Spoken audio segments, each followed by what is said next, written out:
Yeah, he just had too much. Yeah, man. Well, that is it for our MPGL Season 7. We are going to pass to Jake to the main stage for our ceremony. Alright guys, as you can see, MVP.Hot6 is your champion! Alright, so as we can see, the strategy is kind of weird. I mean, who plays Huskar here? Put your hands up. Alright, this is definitely a shout out to Huskar and how they play it. Okay, this is gonna be a new era, a new change to Huskar, and especially the strategy of Dota 2. So right now, I'm gonna pass the stage to Danelie, where she will start the interview with the MVP.Hot6 team. So Danelie, it all goes to you. All right, so just let MVP just kind of calm down at this point. They've just won a whole load of money, 30,000 US dollars. That's nothing to laugh about. So we're just gonna have Heen come over in a moment and just stand next to his shiny new trophy. Look how pretty it is. Look at that. It's actually a lot smaller than you think it is. People on Twitch, you've seen it. It looked pretty big. Congratulations on winning MPGL. How do you guys feel?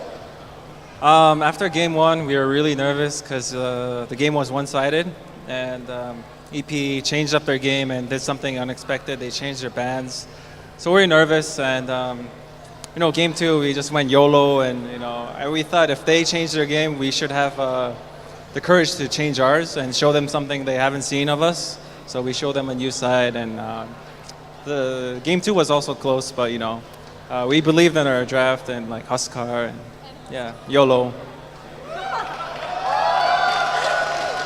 Okay, so we'll go into detail with those games as well because it's still fresh in our minds. So for game one, you already mentioned that it literally was a disaster for you guys and that for EP it was essentially a stomp. Did you want to go into more detail with that? Like what really went wrong? Was it the lanes? Was it the ganks, rotations, vision? Well, they switched both of their bans. And I think, taking away Quap, I think they banned Lina and Zhao and took Quap first. And those three heroes are all really strong laners that we enjoy playing. So they banned two and took one for themselves. So I think in the previous match when we met them in the winners bracket finals, it was more like we had a really good laning stage. Like we had our safe lane zoned their off lane out pretty well. But in game one, we had to resort to Lion instead of our more preferred Lina pick. So they came dual lane with Phoenix and Clockwork, and we didn't really deal with it as well as we liked. And when the laning stage kind of crumbled, we were really quiet because we didn't know what to do. I was like level 2 at 5 minutes. And then the worse it gets, like we run out of options, and the team had no direction. So I think after that game, we went outside and talked about it, and we said for our team to work, I think we need to have at least a competitive laning stage. So we talked about it, and I think we kind of fixed it in game two. So morale-wise, going into game two, did it really impact your morale, or did you recollect yourselves as a team and just say, okay, last game, let's go for it. This is our tournament to take. Well, to be honest, our team was sort of emo for like 5 minutes, but it's like we kind of said, this is a best of one now. The winner's advantage is gone, and we're just gonna play again. We're still head-to-head where we're 2-1 against them. We can beat them. We beat them twice before. We're gonna beat them again, and we just try to be more daring in our draft and play style. Okay, so drafting phase for that last game. Were you surprised about the Bounty Hunter pick, or were you prepared for that? Because I do recall you guys banning that essentially in the first game of the grand finals. We're aware that they use Bounty Hunter, but I can't say exactly when they feel like it's a good Bounty Hunter game for them. I guess I sort of got the feeling that they kind of picked Bounty Hunter to put us off. Like it's not a common hero, so they also wanted to, do something new and fresh, and it's going to confuse us. And in the game just now, game two, actually, me and Jerix and I were pretty poor because we had to get so many sentries and dust for the Bounty Hunter. we were ready. We were prepared that they might pick Bounty Hunter, but I guess we weren't exactly ready for it because I think he caused more trouble than we anticipated. How about the Lone Druid pick, the last pick? Was that a surprise pick for you as well? Because we don't typically see Lone Druid anymore. Lone Druid was complete surprise to us. I don't think it showed up on like when we looked them up on like Dota Buff or tried to get some good background check on them. I don't think Lone Druid showed up. I know it was quite a surprise, but I don't think we were fazed by it because I feel like Lone Druid while it has a lot of strength, it's kind of it's not a scary hero until pretty late. It doesn't like insta kill someone or something like that, and we were actually pretty happy because we were like, this is a Huskar game, yeah. So you just felt that it was a Huskar game. It wasn't influenced by those heroes. It was just a feeling. Well, it kind of built up because they picked Lion and Earthshaker in the first two picks.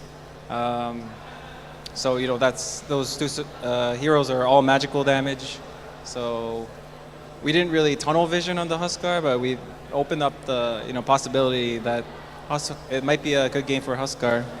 And when they pick Bounty Hunter, dual lanes, the Earthshaker and Bounty Hunter might be sort of annoying, but if you have a Huskar in the lane, the two melee heroes usually, Huskar is really scary to go against or annoy. So yeah, a lot of things contributed to us resorting to Huskar. I think you may also have to give the C server an apology because you may have increased a Huskar pick rate in the pub games. Oh, Huskar is a fun hero, Okay, so during game 2 as well, Huskar, during the beginning of the game, he didn't have too much impact. Was that something that you were expecting from the Huskar pick? He did eventually come online, but did you have to change the style with him, or were you just waiting for those items for him to come online? A little bit of nerves. I think Forev, the Huskar player, said himself that he was not aware that he was so strong until a bit later. But also the fact that we had to leave his lane and we weren't able to babysit him for long because we had to deal with the Dragon Knight pushing, the Lone Druid pushing, and other stuff that we had to attend to. Bounty Hunter was running around tracking people, so it was hard to move around. And sitting behind Huskar wasn't going to help so much. So I think he got less farm than usual or ideal. Okay, so what do you think was the bane of Energy's draft? Do you think the draft fell off, or do you think it was just based on how you guys played against their draft? I think it's really hard to say. It's easy to blame the draft after the game. I obviously can't fully understand the EP's draft. Like I haven't seen. Maybe they had. It was one of their best drafts, but it was a finals match, so they were nervous and they underperformed. Personally, I don't think their draft was that bad. It's hard to understand because I'm not really familiar with Lone Druid, and Dragon Knight got recently patched, and I hadn't had time to research that hero. So I think the draft was pretty fair. I'm not sure how to describe it. It's like I think they had a good winning chance, but a couple of clutch fights kind of sealed it for us and Roche. Okay, so let's move away from the games. Let's go to something a little bit more casual. So how was your experience in Malaysia and MPGL in general? Was it a pretty good experience? Did you experience something a little bit weird being here just because of the culture?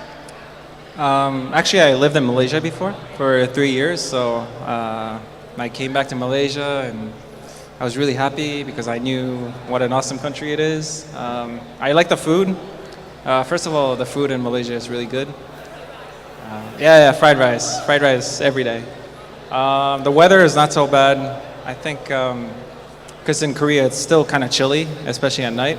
And I heard it was like 36 degrees Celsius here, but apparently it was a rumor.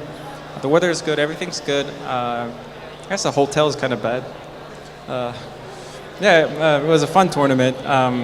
Maybe in the future. We kind of hoped it was more best of threes because best of ones it's really nervous from the player's standpoint to know that every match is like so like delicate that if you lose this, you're out of the tournament. So yeah, all in all, it was really good. Just the format of the tournament was not bad, but like harsh on the players. Okay, so